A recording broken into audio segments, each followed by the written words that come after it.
खबर आगरा से है, जहां करड़ी सेना के राष्ट्रीय अध्यक्ष सूरजपाल अम्मू संवाद से समाधान को संबोधित करने के लिए पहुंचे आगरा। करड़ी सेना के राष्ट्रीय अध्यक्ष ने कहा, आगरा में 2027 में यूपी विधानसभा चुनाव लड़ने का ऐलान किया। विधानसभा चुनाव में करड़ी सेना मैदान में उतारेगी प्रत्याशी। देखिए रिपोर्ट संवाददाता अमन सिंह के साथ।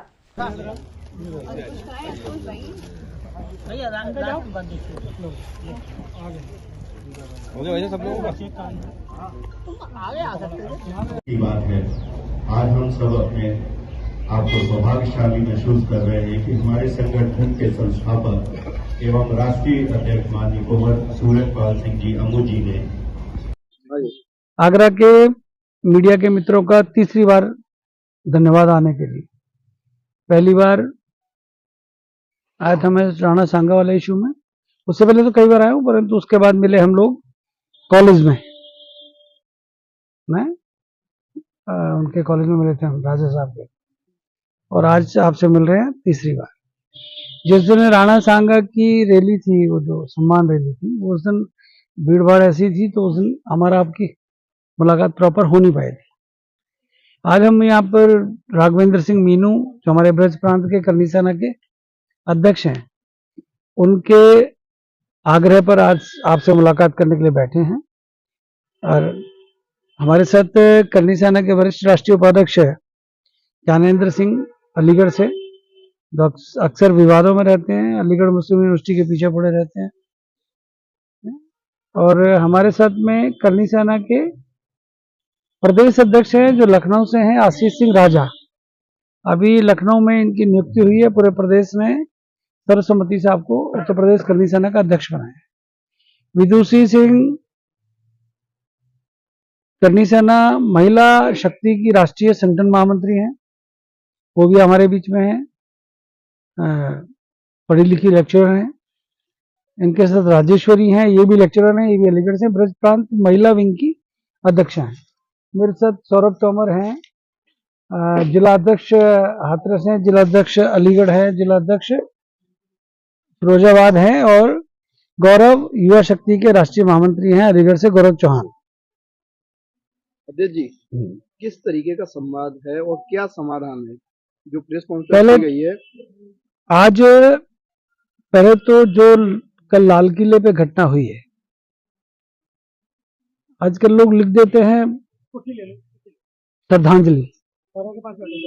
मुझे बड़ा कष्ट होता है, ये श्रद्धांजलि शब्द है। श्रद्धांजलि तो हम देश की आजादी से पहले और आजादी के बाद से देते हैं, परंतु मेरे देश के अंदर 2900 किलो आरडीएक्स पकड़ा जाता है सुबह, और रात को देश की राजधानी दिल्ली के अंदर इतनी बड़ी घटना हो जाती है कि उसके अंदर 10 लोग हताहत हो जाते हैं और कई गाड़ियां जल जाती हैं, 30 के करीब लगभग लोग घायल हो जाते हैं। तो मुझे ऐसा लगता है कि शक्ति की आवश्यकता है, और अगर शक्ति हम लोग नहीं पेश आएंगे तो मुझे लगता है कि ये घटनाएं घटती रहेंगी। और घटनाएं घटने का मतलब है हमारे देश का कोई भी निर्दोष नागरिक जिन आतंकवादी घटनाओं के अंदर पिसता है, हताहत होता है, घायल होता है, इसका मतलब है कि कहीं ना कहीं अभी भी हम आतंकवाद को हल्के में ले रहे हैं। करनी सेना इसका पुरजोर खंडन करती है, और हम तो कहते हैं अब कोर्ट कचहरी नहीं, अब फॉरेंसिक वाले बुलाकर लैब टेस्टिंग और मुकदमेबाजी नहीं। अब तो हम देश के गृह मंत्री और प्रधानमंत्री से अनुरोध करेंगे कि जब उत्तर प्रदेश के अंदर आतंकियों का, गुंडों का इलाज हो सकता है, तो देश की राजधानी दिल्ली के अंदर क्यों नहीं हो सकता? बहुत दुख हुआ है। एक तरफ जहां बागेश्वर बाबा अपनी यात्रा लेके चल रहे हैं उसी फरीदाबाद के अंदर, और उसी फरीदाबाद के अंदर 350 किलो आरडीएक्स मिलता है। एक प्रोफेसर जो कि डॉक्टर जम्मू कश्मीर का रहने वाला है, अल-फलाह कॉलेज का प्रोफेसर, उसके घर से AK-47 मिलती है, उसके घर से बंदूक मिलती है, उसके घर से गोले मिलते हैं। इसका मतलब प्री प्लान था, इसका मतलब बहुत बड़ी साजिश को अंजाम देने का मामला था। गुजरात के अंदर भी एक कनेक्शन मिला है। और भी बहुत सारे मामले ऐसे पकड़े गए हैं। तो मुझे ऐसा लगता है कि अभी कहीं ना कहीं आतंकवाद पे हम लोग चाहे खुश हो लें, हम खुश हो लें कि हमने पाकिस्तान के ऊपर हमला कर दिया और 32 मिनट के अंदर हमने ये कर दिया वो कर दिया, परंतु आपके घर के अंदर, देश के दिल्ली के अंदर आपकी नाक के नीचे इतना बड़ा ब्लास्ट हो गया, उसे करनी सेना अचंभित है। और मुझे लगता है अभी बहुत अधिक शक्ति की जरूरत है भारत सरकार को, मोदी सरकार को। मैं जो संवाद से समाधान, हमने एक कार्यक्रम उत्तर प्रदेश से आज हम यहां से प्रारंभ करने जा रहे हैं। भीड़ भाड़ नहीं, इंटेलेक्चुअल लोगों को इकट्ठा करके बात करना, डॉक्टर्स को, एडवोकेट्स को, व्यापारियों को, आप जैसे पत्रकार मित्रों को, लेक्चरर्स को, प्रोफेसर्स को, स्टूडेंट यूनियंस को, उनसे मिलकर बैठ के उनके क्षेत्र की समस्याओं के बारे में चर्चा करना। जैसे टूटा हुआ रोड है, बिजली की समस्या है, पानी गंदा आज भी आ रहा है, उसको लोग पी रहे हैं, कोई विरोध करने वाला है नहीं है। पहले हर बात पे हम मुर्दाबाद, क्योंकि मैं भाजपा में 30-35 साल रहा हूं, हम हर बात पे मुर्दाबाद के लिए निकल पड़ते थे, और अब वो आदत शायद मुझे लगता है छूट गई है, या युवा व्यस्त हो गया है, या सोशल मीडिया के माध्यम से हमने फेसबुक पर पोस्ट डाली, मेरा काम समाप्त। तो हम लोगों ने अपने पदाधिकारियों को, जो प्रमुख पदाधिकारी आपके साथ बैठे हुए हैं, आज हम इसी विषय को लेकर चर्चा करके ब्रज प्रांत से प्रारंभ कर रहे हैं, आगरा से। आज आगरा हमारा एक मजबूत स्तंभ है, और ब्रज प्रांत से अगर कोई शुरू होती है बात, तो निश्चित तौर पर पूरे प्रदेश के अंदर जाएगी और देश के अंदर।